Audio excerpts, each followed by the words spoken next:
Assalamualaikum warahmatullahi wabarakatuh. Hai teman, jumpa lagi di channel Kembar Gemoy. Kali ini kami akan menampilkan cerita tentang Malin Kundang, anak yang durhaka dikutuk Allah menjadi batu. Dongeng Malin Kundang berasal dari Provinsi Sumatera Barat, Indonesia. Legenda Malin Kundang menceritakan seorang anak durhaka yang kemudian dikutuk menjadi batu oleh ibunya. Zaman dahulu ada seorang janda bernama Mande Rubayah yang hidup bersama anaknya bernama Malin Kundang. Mereka tinggal di sebuah perkampungan nelayan pantai air manis, Padang, Sumatera Barat. Mande Rubayah sangat menyayangi anak laki-lakinya dan memanjakan Malin Kundang hingga ia tumbuh jadi anak rajin dan penurut. Ketika Mande Rubayah sudah tua, ia hanya bisa bekerja sebagai penjual kue untuk mencukupi kebutuhan dirinya dan anaknya. Suatu hari, anak laki-lakinya sakit keras hingga nyawanya hampir melayang, namun masih bisa diselamatkan karena usaha keras ibunya. Saat tumbuh dewasa, Malin Kundang meminta izin kepada ibunya merantau ke kota. Kebetulan ada kapal besar merapat di pantai air manis. Ibunya sempat menolak karena takut terjadi sesuatu pada anak laki-lakinya dan meminta Malin untuk menemani ibunya saja. Mande Rubayah sedih mendengar permintaan Malin yang ingin mengubah nasib dengan merantau. Namun Malin meyakinkannya sambil menggenggam tangan ibunya. Ia tidak ingin menyia-nyiakan kesempatan saat kapal besar yang datang 1 tahun sekali merapat di pantai. Pada akhirnya Mande Rubayah mengizinkan Malin merantau seraya memberikan bekal nasi berbungkus daun pisang sebanyak 7 bungkus untuk bekal di perjalanan. Ibunya pun mengingatkan untuk cepat kembali sambil menangis. Malin Kundang pun pergi merantau ikut kapal besar itu. Hari demi hari ia selalu mendoakan Malin Kundang. Setiap pagi dan sore, ibunya selalu memandang ke laut sambil menanyakan kabar anaknya ke awak kapal atau nahkoda yang datang merapat. Namun setiap bertanya, ia tidak pernah memperoleh jawaban. Malin pun tidak pernah menitipkan barang atau pesan kepada ibunya. Bertahun-tahun Mande Rubayah terus bertanya tetapi tidak pernah ada jawaban hingga tubuhnya semakin tua dan jalannya mulai bungkuk. Pada suatu hari, Mande Rubayah mendengar kabar dari seorang nahkoda bahwa Malin telah menikah dengan putri bangsawan yang kaya raya. Ibunya merintih setiap malam menanti kepulangan Malin. Ia yakin bahwa anaknya akan datang. Benar saja, beberapa hari kemudian, dari kejauhan terlihat sebuah kapal yang megah dan indah berlayar menuju pantai. Terlihat kapal yang datang dengan sepasang anak muda berdiri di anjungan. Penduduk desa mulai berkumpul dan mengira kapal itu milik seorang sultan atau pangeran. Mereka pun menyambut kapal yang datang dengan gembira, begitu juga Mande Rubayah. Mande Rubayah berharap anaknya segera kembali pulang. Ketika kapal itu merapat, sepasang anak muda terlihat berkilauan terkena sinar matahari.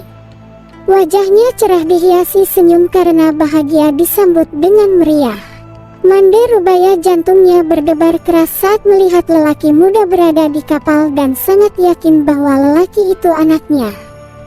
Takut kehilangan anaknya lagi, Mande Rubayah memeluk Malin sambil menahan isak tangis karena gembira dan bertanya bahwa laki-laki itu benar anaknya. Malin Kundang terkejut dipeluk oleh ibunya sendiri, perempuan tua yang memakai pakaian compang camping. Istrinya tidak percaya bahwa perempuan tua itu ibu Malin Kundang. Sebelum sempat berpikir dan berbicara, istrinya meludah dan berkata, "Perempuan jelek itu ibumu." Mendengar kata-kata pedas istrinya, Malin mendorong ibunya hingga terguling ke pasir seraya mengatakan, "Perempuan gila. Aku bukan anakmu," ucapnya Malin dengan kasar. Malin tidak peduli dengan perkataan ibunya dan tidak ingin mengakuinya karena malu dengan istrinya. Melihat Mande Rubayah bersujud hendak memeluk kakinya, Malin justru menendang ibunya sambil berkata kasar, "Hai, perempuan gila. Ibuku tidak seperti engkau melarat dan kotor." Mande Rubayah pun terkapar di pasir, sakit hati dan menangis. Orang yang melihatnya turut terpana dan pulang ke rumah masing-masing. Mande Rubaiyah pingsan dan terbaring sendiri.